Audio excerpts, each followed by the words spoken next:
ça avance et faire avancer le paramètre. Ouais.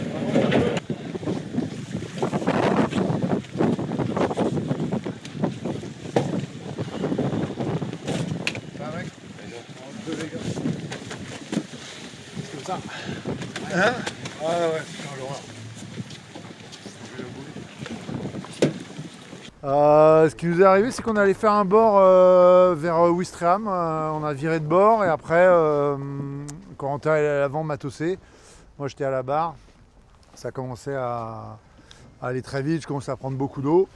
Et il y avait une bouée qui arrivait pas très loin. Il me l'avait signalé. Et le temps que je descende, je fasse un petit truc ou deux, j'ai un peu perdu le fil.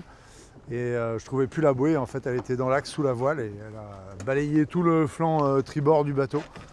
Donc elle a complètement cassé la outrigger qui tient le mât, plus très sûrement le foil qui va avec. Donc écoute, on a eu peur, j'étais très déçu forcément parce que c'est une vraie bêtise.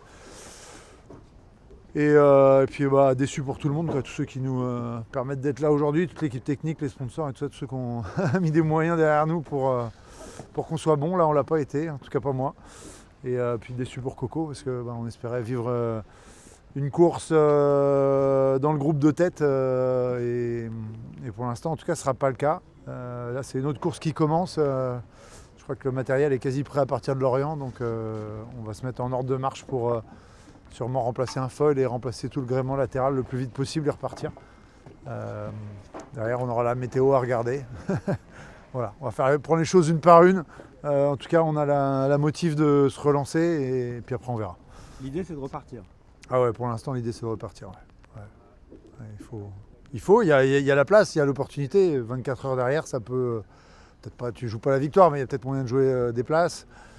Et puis il y a toujours beaucoup d'enseignements, d'apprentissage. Voilà. Et puis il y a tellement d'efforts qui vont dans ces projets que voilà, on va tout faire pour y retourner. Et en termes de travaux, ça serait changer un foil et un outrigger en 24 heures? Ouais, si tout était là, c'est jouable. Tout n'est pas très loin, ça reste jouable. On va voir après. Il ne faut pas mettre trop de pression dans le système. En plus, les conditions météo vont pas être géniales cette nuit, mais on doit pouvoir faire 2-3 trucs ce soir et 2-3 trucs demain. Et avec un peu de réussite, on devrait y arriver. Bon courage. Merci.